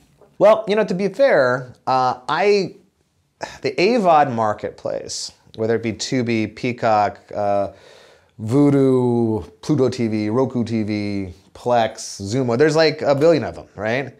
Well, we went on to 8 new platforms starting January 1. And I thought at first, because the first deal we did with Netflix was for a year. Then we re-upped with them for a second year, right? But we could have, in the meantime, instead of re-upping another year with them, we could have gone straight to AVOD platforms. And I felt like that would have probably made us a lot more money than probably the deal we were getting from Netflix, let's say, right? But you go with Netflix because, by and large, it has the most viewership of any platform in the United States and Canada, at least. There's 74 million households that have it. 2.11 is the average household, so 140 something million people have access to it. That we know that aren't stealing it, let's say, because there's probably more that are stealing it, although they're supposed to crack down on it this year. So let's call it 160 million people that have it. Well, if you do want to be a franchise, then take the shitty money and go and be on Netflix for another year, which we did. Now we're at the point where we're like, we feel like enough people have seen it on Netflix. We need to expand out. Like Tubi, for example, has 60 million subscribers. Peacock has like 40 to 50 million or something like this, right?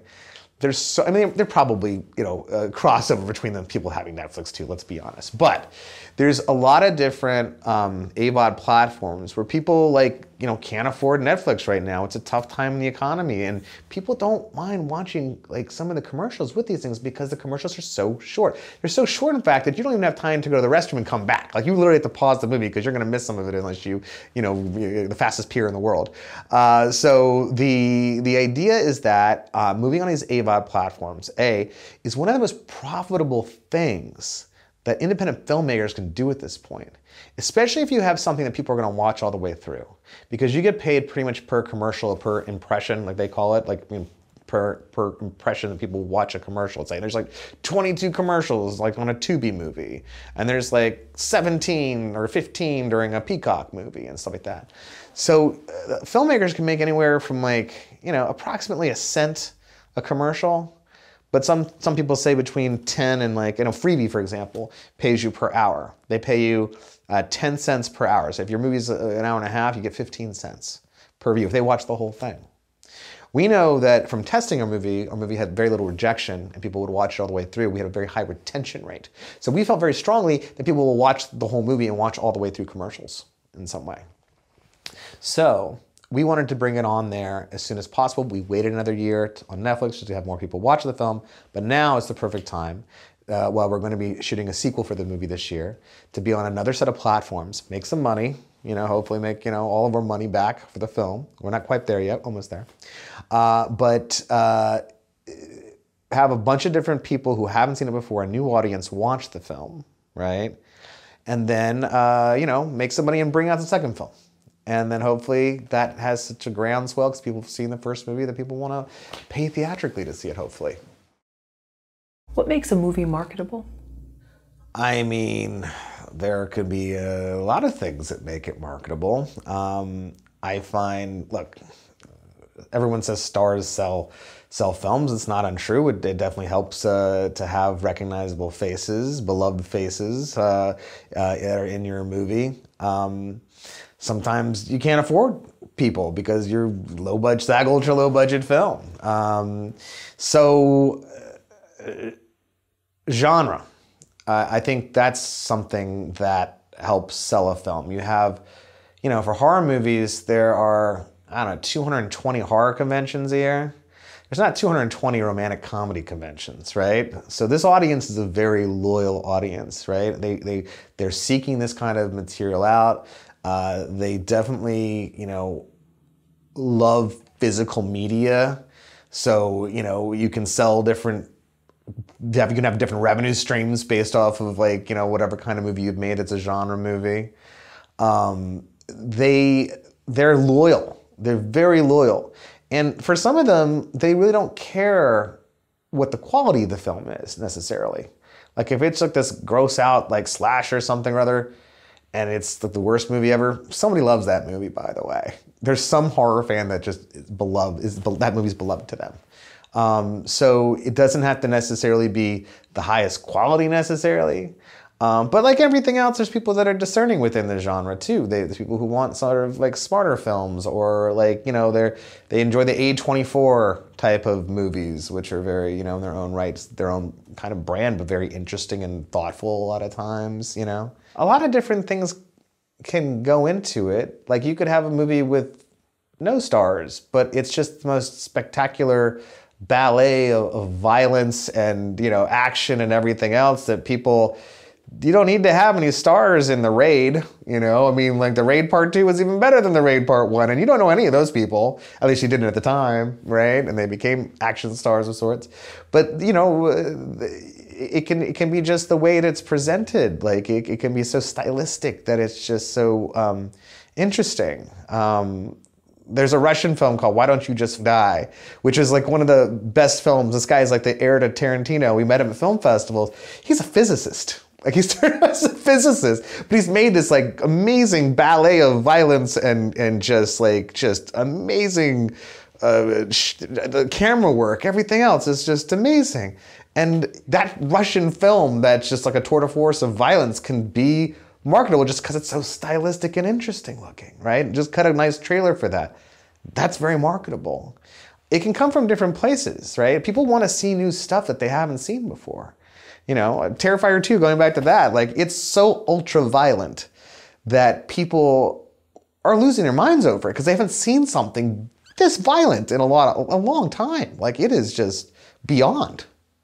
Sorry, I'm making a commercial for Terrifier 2, but I'm saying it's different. It's so different. It's so interesting that's its own marketing campaign. You haven't seen this before. You haven't seen this in a long time. What makes 1BR marketable? I think there's a lot of accessibility to it. I think that who hasn't moved to a new city and felt very lonely? Even though Los Angeles is a sprawling, metropolitan city, it's very easy to feel very lonely here. I mean, you go to work, you get in your car, you're by yourself in your car, driving home, you get home, you're just kind of by yourself. It's not like it's New York where you're on the subway and you just happen to meet people, When you go out, you have to drive to go out places. You have to drive to go to the bar. You have to drive to go to the movies, whatever. It's a lonely city it can be. And I think that's a sort of universal thing that people have experienced, loneliness in a city and the wanting to belong to some extent. The other thing that was interestingly marketable about 1BR is when it came out. We came out during COVID. And it was very meta in the way that, we're sitting here during COVID. Can I trust that neighbor? Can I trust that neighbor? You don't trust your neighbors. And this movie's coming out, it's a movie about not trusting your neighbors to some extent. So there was sort of an interesting angle to that just happened to be because of COVID. But in terms of the marketing of it, look, we worked very hard on the trailer. We worked very hard on the poster. We really put them through the ringer. We kept on sending it back. It gives away the whole movie. Do this, cut this, do this. Let's change the voice at the end of the trailer. And we did to throw people off even more, right? We had elements, we have a pretty girl who's in peril and she's going through this terrible experience. These are kind of, things that are very common in the horror space. You know, there's the idea of a final girl, the idea of somebody like, you know, having to surpass all these obstacles to get to this place where they're free, is very sort of universal in its own right too. But look, the main thing was this: in terms of marketing the film, we had trailer moments, and we had enough critical acclaim that we're able to bake that into there too. Like you see a bunch of like different quotes from critics that are coming up that are actually really pointed. Like, well, 1BR could be a new cult classic. 1BR could be. You put things in there like that, and it kind of turns people's heads. It gets them to notice, right? And also, we don't give away too much in the trailer, which I think is important too. People watch me like, oh, you didn't give anything away. So that's, I hope that answers the question. In terms of what's marketable at the film, got a good trailer. We had a fairly striking poster. In fact, the trailer got nominated for a Golden Trailer Award. It was one of the only independent films in that category, and we lost to The Joker. So I feel like, you know, not only is saying that we did a good job with the trailer, like someone else, you know, of major, you know, importance thought so too. Who came up with the poster for 1BR? You know, it was our distributor had an artist who initially came up with like sort of the idea of it, and we had a couple different ideas, and then we chose the best one, and then we started like nitpicking at it to do different things, to like put a palm tree in there, and to like, you know, put people on the walkway and like make them more menacing, or we went with them back and forth like for a couple months. We went back and forth with them. So yeah, it was, I mean, it's their artist idea, but then we helped, you know, mold it. While you were making 1BR, how much are you thinking about the marketing? You know,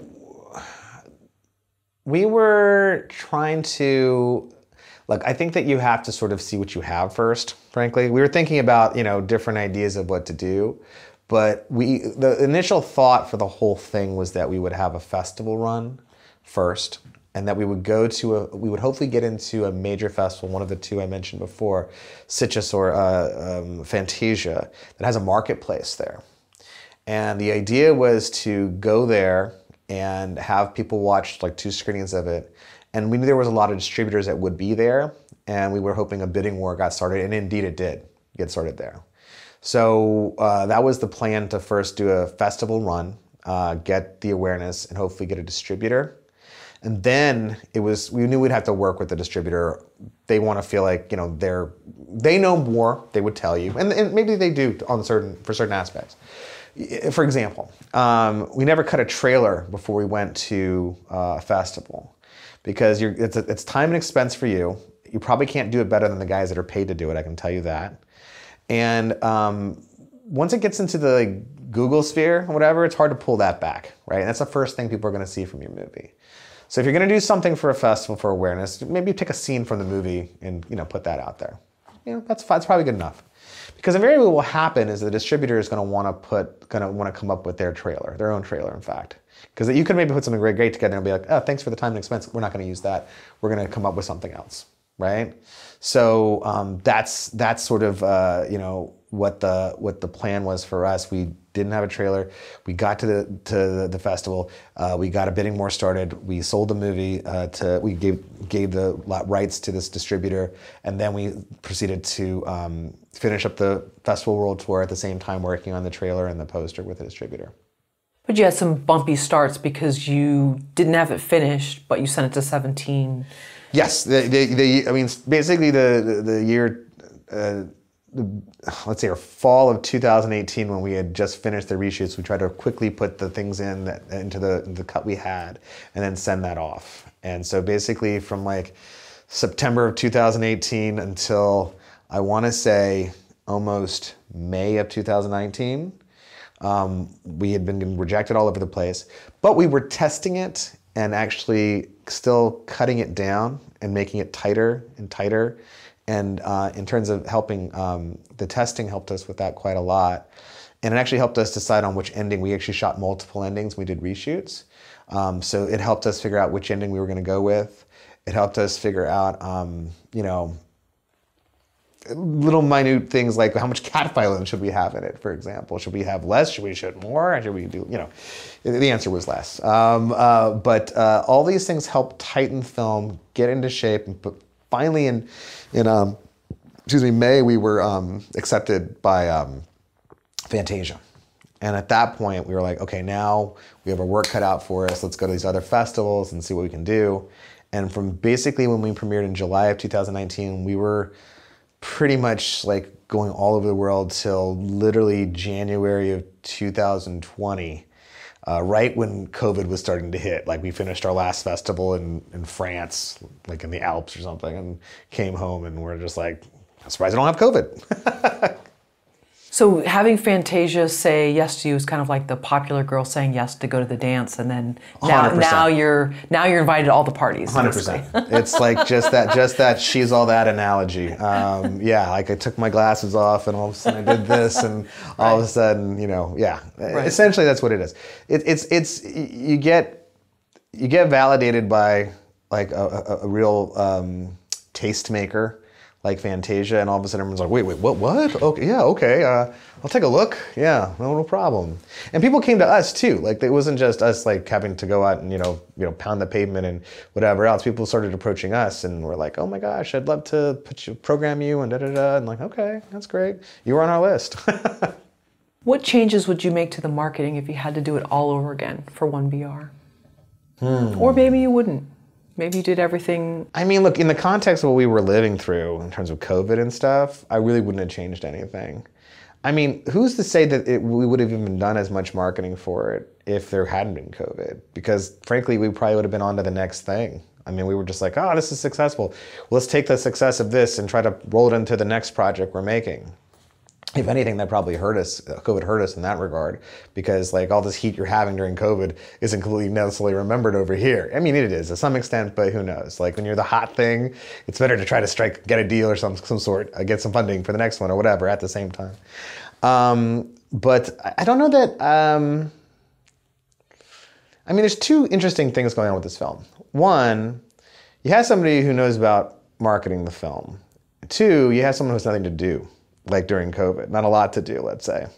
Three, you have someone who invested money in the movie. So anything we do is a direct, it's directly gonna get our money back for us, let's say, right? So there is a real reason to try to work at it every day, right? So this is an interesting sort of thing that happened because of this situation we were in COVID. Going to your question, would I do anything different in terms of the marketing? I don't know that I would. I feel like, if anything, people should do more of what we did to try to do their films if they really think that they have. Here's the thing. If you don't have something, like we tested the film, right? Remember I talked to the scores, excellent, very good, good, fair, poor, right? We'd score very good. We'd also score for the definitely recommend score, it was very high. So two things happened because of that. One, you have a very good movie. You don't have an excellent movie because you couldn't afford it to be an excellent, but you have a very good movie. So you can have less fear in terms of pushing that movie towards journalists, towards other people. There's a definitely recommend score that's very high. So again, less fear in terms of pushing it towards journalists, and trying to get reviews and whatever else. Invariably, people do like the film. Mostly people like the film. So again, if you have all those components, then maybe and people haven't seen this for a little while kind of too as well, then maybe it makes sense to keep on pushing this thing, right? And trying to keep this, not only pushing it because it's original, and it scores very well, but pushing it because you also want a franchise, right? These are all the reasons that you keep on trying to push it and trying to do this, like the marketing for it, right? So I guess the answer to the question, I don't think I'd change a thing. If anything, I wish I could have done more. If anything, I wish I could have, had a publicist in most of the major countries we opened up in. But what happens invariably is that your distributor sells to a sub-distributor, and it's up to them to do whatever they're going to do, right? For the next one, or the future, it's what's becoming very interesting. It's becoming such a digital world. So there are companies like Film Hub and Indie Rights, and they have reach that is global now. So maybe we open up on iTunes through our from our company that's only going to take 20% from us, and it's not going to give it to a sub-distributor. We open up ourselves, and we open up all over iTunes, all over the world, all over Google Play, all over YouTube, all over the world next time. And we don't have to take this person that's gonna take their 20% of a 20% of whatever. And we hire publicists for the major markets ourselves. And we do it, we raise awareness that way. That would have been if I could have if I had the money and I had like the wherewithal, that's what I would have done. And I can tell you this, probably we're gonna do next time. And sometimes a personal email from a filmmaker can work just as well. I don't know, maybe there is a perception, there's a stigma if you don't have a publicist, but sometimes some of that just goes into this noise category. Sometimes, but I tell you this though, I mean, look, it's about hiring the right publicist, because there are certain publicists that are very lazy. They're like, oh, I tried, your movie doesn't star anybody, I can't do anything. Well, why don't you pick up the phone and do your job? That's my question, you know what I mean? Like, I know you can call, look, if you know you have a good movie, call them, look, I know you watch a lot of shitty movies. I know you've sent you shitty movies. This is a good movie. Okay, please just watch this. Please just watch this. I promise you it's good. That's what you can do, right? That's essentially what we did. Like when we went and got reviews and stuff like that. But any publicist worth their salt can do that too, right? And it's about finding the right one who gets your movie, who believes in it, who's not gonna just like, I don't know what to do with it. No, go figure something else. Go do your job, right? That's you need to find the right partner. And that's about doing research. Like, I mean, look, you do research. If I gotta find the best horror publicist in Germany, I don't know who that person is, but I'm gonna find out, you know? So you do that. That's what I wish if we could have done that, I would have done that. But I will do that for the next one, because I'm gonna, hopefully the money stays with us more than going to other people next time, because of this digital marketplace we live in now. And where did you exactly get these test numbers from, aside from going to festivals and seeing what? We tested the movie ourselves. What we did, it wasn't as formal as what we would do at the Nielsen NRG and different companies I've worked for, you know, OTX Research. We took 20 people at a time, had them watch the movie, and then did a focus group on them. And we gave them cards. And then we did 5 groups in total, so we had 100 cards, right? So we culled the data, and we're able to see you can't see a lot because it's only 100 people, but you can see patterns, and you can see trends. So we were able to take that information and have the confidence that we did have to do everything we did.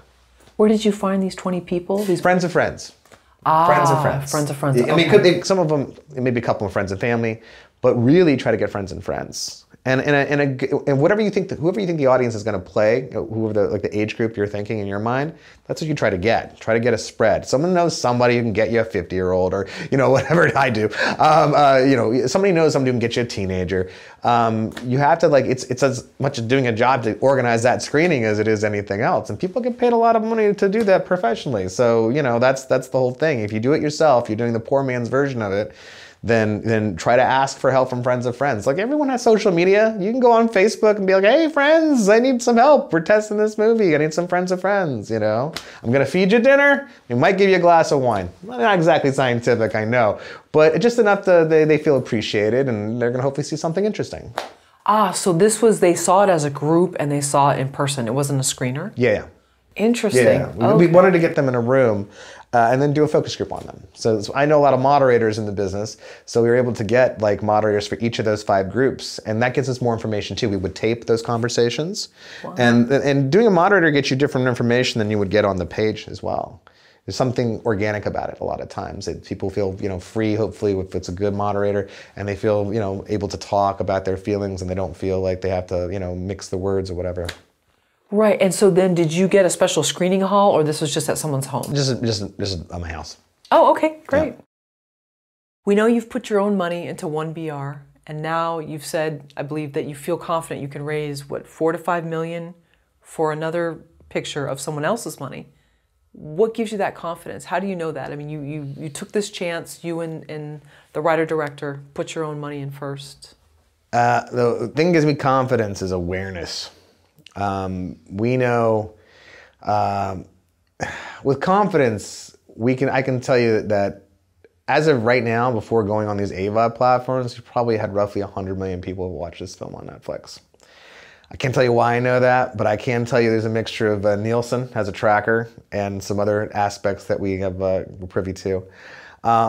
It's interesting to, have the confidence based off of numbers that we think that, about, there's certainty 100%, that we know if that many people have watched your movie, if 100 million people have watched your movie, and this is before it goes on AVOD, right? Another 50, 60 million people could watch it then. There's 330 million people in the United States, right? Do you think we can convince 1 million people to come see this movie theatrically, the next movie, theatrically, I think the answer is yes. I think not only 1 million, you could probably convince 2 million people. So $20 million in the lifespan of a movie in a theatrical release context, right? Well, 50% is going to the theater. And if you have to have a theatrical distributor, another 20% is gone. So you're making about 30% of like either this 10 million or even this like 20 million, let's say. Well, if it's 20, you've already made your money back right there, plus almost 20% for your investors and stuff. We're not even counting like a Netflix deal or in terms of an SVOD deal and a TVOD, that window too. If you have 100 million people who have watched your film, your TVOD should be $2 to $3 million. It could be just that, if not more. Then, like I said, the SVOD release, then go to AVOD. What's that going to do for you? And in addition to that, people are going to go back and watch the first movie too, so that'll make money as well. If you plan like a trilogy, right? And at least the second one does the numbers like we're talking about. The third one will absolutely do the same numbers, if not just as much. If it's a good movie. Look, it could be a piece of crap. But at least I'll do half of that, right? We've already read the script. The script's actually better than the first one. If the first one's Alien, the second one's Aliens. So we really do feel like we're offering like the film goer something, like a bigger universe, a bigger sort of like continuation of the story. It really does, have a much bigger scope. And I feel like given the awareness and given how many people watch the film, we will not only make people's money back, but we'll make them some money. So I feel very confident about this time. In fact, I'm trying to like scrape up as much like money as I can myself to put it in just myself, because I'd rather just like have some ownership, the film entrepreneurship that people talk about, right? It's good to have a piece of what you have if it's considered successful. I mean, it's an interesting thing with the first one, like, look, this is money that if we have a second and third movie, I'll make passive income on this movie the rest of my life. I mean, hopefully, knock on wood. If you have one successful project, it can be successful for a long time to come if you've marketed it correctly and there's awareness is there. So awareness, that's the main thing. Awareness is key. Awareness is key. And the same screenwriter, David? Same writer-director. He's our brother. He's our partner. I don't know that we could do it with anybody else other than him. I mean, only way we wouldn't is if he got too big for it and just wants to go out and do other more interesting projects and this and that. But no, we would love for him to be involved with all of this stuff. I don't know how much you can talk about the second one. So it's 2BR, right? It's not called 2BR. People would tell you. People seem to think that's the idea. Let me tell you why it's not called 2BR. Okay. Though. All right, so when you go on to like, I don't know, Peacock, for example, and you go in their horror section, well, it's all alphabetical, but what comes before the alphabet? The numbers come before the alphabet, right? So when you come on to Peacock, for example, you'll see we're on the very first page you come up, 1BR. Now, wouldn't it be smarter to call it 1BR : something so that you retain that spot and you just call it something different, right? So that's why, 2BR is not as good an idea. Sure. So, but we can't say what it's called. Okay, no problem. And also, too, if it's 1BR : and then whatever else, at least then the two will come up together if the first one's still on the platform. So now the people go, oh, wait a minute. Well, they're right next to each other, in fact. So that makes sense. Yeah. That makes sense, yeah. So. It's funny, too, though, that you would think that people always want the 2BR thing, and like she's just moving on to a 2-bedroom. That's it. That's the other joke that we make to ourselves too. Like, she's moving on 2-bedroom. She's not moving to a bigger place. Right. Well, maybe she's going to have single white female roommate. Who knows? Never know. Go different ways. Was it your plan to turn 1BR into a sequel or a series of movies all along? Well, we had a discussion. Like, what happened was this. I thought it could definitely be a sequel, but in terms of the couple endings we shot, it might have been or might not have been. And producers were pushing very much towards the ending that we have right now, where it definitely lends itself to, a sequel and stuff like that. Because we felt like there was more to tell and we could cleverly, look, who thought they could make a sequel out of Die Hard? And like we have like 6 movies. So we knew there was always a way to do it. But you know, and the ending we have is a real the end or is it kind of ending, which we thought was kind of cool too. So that helped us really cement the idea that we were going to have the sequel. Like it was talked about, but then I was like, no, that ending will make sure that people want to see what happens next. So yes, it came down to the ending we picked, and we already had ideas for it anyways, but the ending really helped us cement it. What are your biggest concerns making 1BR into a franchise going forward? Well, I mean, there's believability to it. You know, some people talked and asked why we didn't want to do a TV show. I really feel like it lends itself in terms of believability to these sort of episodic, like, not episodic, but like these 2 hour, hour and a half, like next chapters, let's say. I feel like to stretch into a TV show, people start questioning the reality of it. It's hard enough to get them to suspend their disbelief, but I feel like we can do that in movie-sized chunks versus like episodic kind of things where it's seasons or something like that. That doesn't make sense to me. I think it's more of a movie. On the producing side, is there anything that you aim to do better this time around? Well, you know, we know quite a lot. I mean, we learned a lot. You know, we definitely understand what the distribution game is. I think that, we have a very honest distributor, Dark Sky. You know, and they're a mom and pop, they're boutique, they helped us quite a lot. You know, I feel like we did a lot of the marketing in comparison to what they did. So I feel like, you know, the next time we go do this, you know, maybe we need someone who's not gonna, you know, I don't know. We could still work with them again or whatever it is, but I think that having learned what we learned, I think that we can do a lot of the stuff ourselves. I think that we should try to distribute globally more ourselves rather than handle sub-distributors. Unless you're gonna have a theatrical opening and you need that relationship that they have, this local distributor has with the theater chain, let's say, that's probably the only reason when you wanna have someone that you have to sub-distribute to. But I think we've learned a lot in terms of that part of the business. I think we've made a lot of relationships with actual like journalists and in the horror community. So I still have a publicist. I would still do a publicist all day long. But I think that there's a lot of opportunities for us to go directly to, you know, certain journalists and say, hey, listen, we have a relationship. We would love to sit down with you and like we'd bring you these people and do that more so and keep that sort of grassroots thing up where, you know, I think that it's really great when you have a relationship with somebody in general, whether it be a journalist or anybody, let's say, that you continue the relationship, right? Especially if they're supportive of your work, then you want to give them sort of like, I'm going to give you the first dibs on this, you know, screw the LA Times, like, you know, Tread Central gets it, you know, or whatever it is, you know. You want to foster and support that relationship. And, you know, hopefully you guys are both going to be here a long time, so this isn't just the only movie you're bringing them other things too, you know. But I think that it's important to continue and foster a grassroots kind of spirit to the whole thing, and no matter how big it gets, people like discoveries. They like discovering like horror movies, and the horror community is very passionate about it.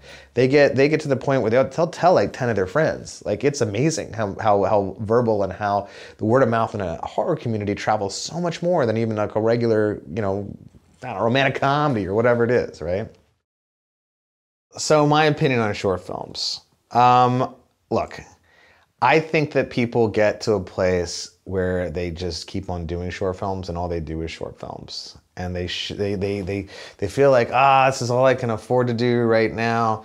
But what they don't realize is that once you've done like 3 short films, I want to say, maybe even 4, that's enough short films. If you want to do a feature, it's time to move on to a feature. Because here's what I think. Like, literally, one short film, if you're not dealing with a lot of money, maybe you're doing it yourself, it takes like 6 months, I want to say, to make a short film, right? If you just took the time and energy and maybe even saved up the money or got other people to come in with you, spend a year and do a feature, because then you're in the club. Then you can, you know, when you go to the festivals, you see how they treat you when you're a short film, and then you'll see how they treat you when you're a feature narrative. You get more respect that way. Plus, I said you're in the club. People think you can be trusted to now do another, you know, narrative feature, right? If it's good, I mean, hopefully it's good. If it's not good, I can't help you. But if it's good, then you're in the club. Like I said, they trust you. You can probably find some investors. It's such a, you know, achievement to have finished like a full narrative feature. I mean, it literally puts you in another league. So I would tell you to if you've done 3 shorts, 4 shorts max, don't do any more shorts. The other advice I have for shorts, if you're making a short, keep it short. People try to make these 30-minute shorts, and I'm like, who's gonna program you? Okay, when you're thinking about film festivals, they're trying to fit in like, 5 to 10 shorts in a short section. Now your 30-minute short took up like 3 positions. Good luck on them. Good luck on them programming you. Let alone any of the festivals programming you. Unless it's just the most magical short that they can't live without. But 9 times out of 10, it's not. So if you're doing a short, make a short. What if someone spends $300,000 on a feature film and they never finish it? That's not good, because that shows that. Look, a lot of things can happen. An actor dies, I don't know, but beyond something like that, you should finish the movie. You owe it to yourself, you owe it to the investors, you owe it to everyone who worked on that movie to finish the film. I know there are a whole bunch of reasons why people don't, but if you don't, then maybe you're not meant to be a filmmaker. Maybe because you shouldn't be wasting anyone else's money if you haven't finished the first one, unless someone died, and that's understandable. But beyond that, if you just didn't finish it because you lost your passion or whatever, you better find your passion because someone's money is out there. Wouldn't you say that for a majority of first-time filmmakers, they should try a short first, not a feature? I think, look, you're trying to find your tribe a lot of times, right? Like some people go to film school and they find their tribe over there and they have the set sort of people that are going to work with them the rest of their lives. If you are some person living in the heartland who has never made a movie before and you've been reading a lot about it and watching a lot of YouTube videos, well, you better start finding local people in your kind of neck of the woods that want to help you and that you want to help as well in turn. Because you got to find your tribe. You got to literally go to the local theater department, start talking to them, start figuring out, well, can I get some actors who might want to be in my movie for free? Because maybe they do want to be in your movie for free.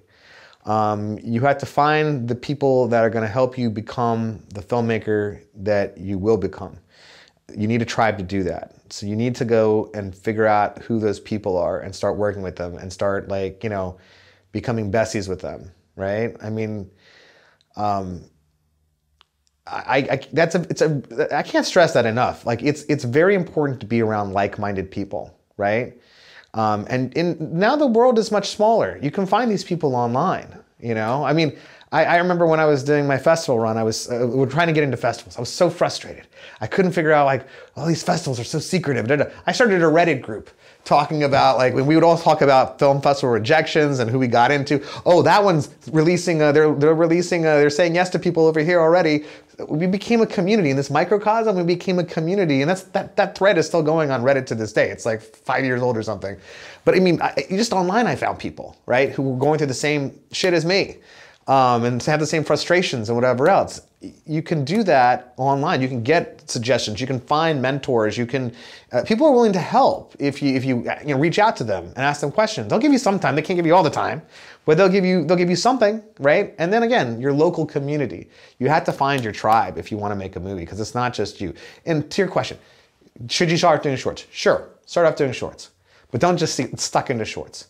Because sooner or later, it's not as hard as you think to make a movie.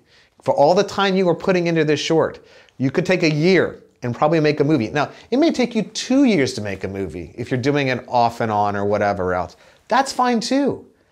And I would tell you this, look, you're gonna have a lot of people who doubt you, right? You may have a parent or an uncle or a cousin who's always making fun of you. Oh, that's crazy Charlie. He's making his movie or whatever.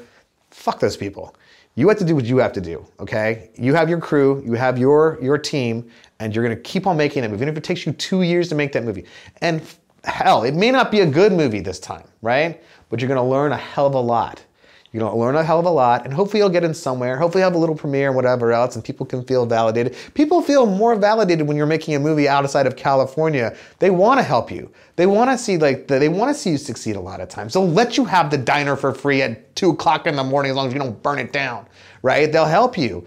You just gotta put yourself out there and have a good crew. And don't stop trying to make the movies. If that's in your heart, you have to do it. You have to do it. You should do it. Absolutely. So many people have a romantic notion about filmmaking. Wouldn't it be better that they try their hand at several short films before jumping into the feature club? I mean, like I said, I think that's fine. You know, a lot of people, if they're, you know, going to film school or taking any film classes, they get their feet wet a little bit with some of that. I would say, like, look, it's about assembling your tribe, your crew of sorts, right? So doing the short films can help you find that team, can also help you learn. And I don't think it's unwise to do so. I just think there's certain people who, like, they're on their 8th or 10th short now, right?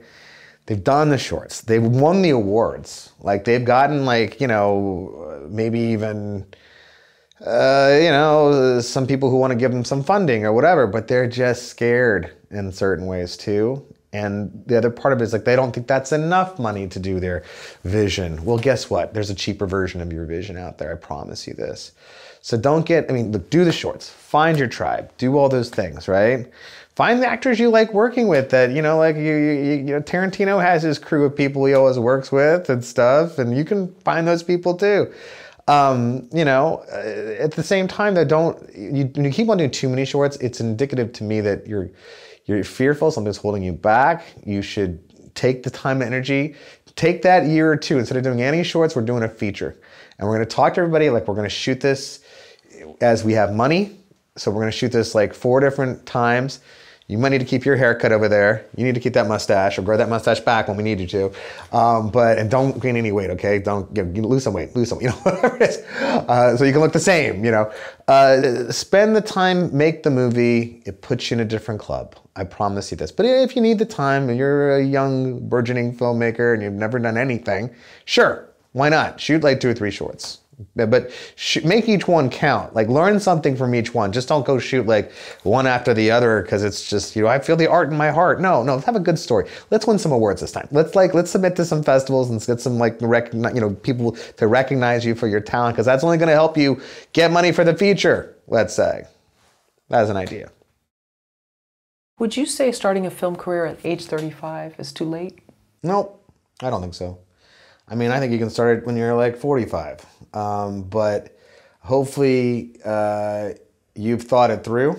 Hopefully, you know, you have to have, it depends what you want to do, right? Like, if you're a producer, well, I mean, look, if you have a good sense of story and you like to read a lot, that's, you know, one type of producer interested in being creative. But are you a people person? Do you like talking to people? Do you like solving problems? I mean, that's another kind of producer. If you want to direct, I mean, look, I get that's in a lot of people's hearts, but I feel like there are a few people that deserve to direct that have really thought it through. I mean, like, the technical aspect of, like, the camera, of where they can have the idea and the passion on the page, let's say, but some of them haven't really thought about how this is going to move or that's going to move, and they don't have the wherewithal to hire somebody who's a great DP to help shepherd them through the process, let's say, right? I think it's much hard. I fear I have nightmares where I have to direct something.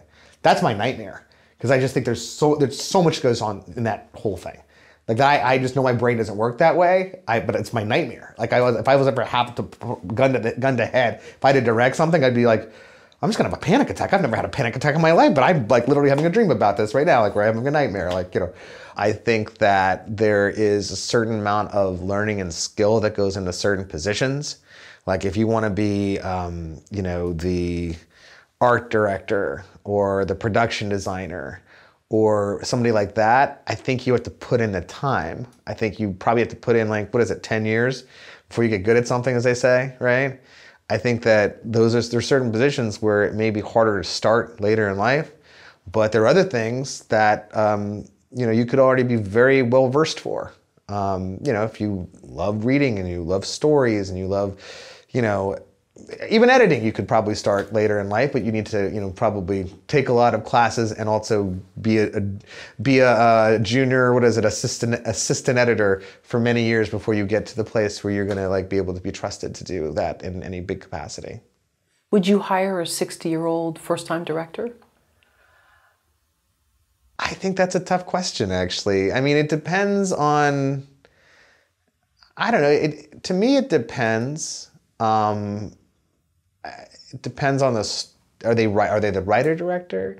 Or, because if they're the writer-director, then maybe there's something to that because, you know, look, that's truly their vision on the page from to whatever it is. So, I mean, I feel better about hiring writer-directors in general than I do about hiring a director and a writer. Because it's like the same person has to be satisfied, which is good. Just one person, right? But going back to your question, 60-year-old director, depend on the person, depend on the project. That's what I would say. What about a person 65 or older writing a screenplay for the first time? I mean, look, there's tons of like online classes. There's tons of things to learn how to get the format right in terms of like helping with structure, helping you with maybe some of the subject matter. There's a lot of really great first-time screenwriters, right? I would have no problem with that depending on how good the script is. You know, there's a lot of experienced screenwriters who write a lot of shitty things too, by the way. So it's like there's no, I would have no problem with it, depending on the person, of course. Cliche question, but I just have to ask it. Best piece of advice someone gave you starting out and worst piece of advice? You leave out the names to protect the non-innocent.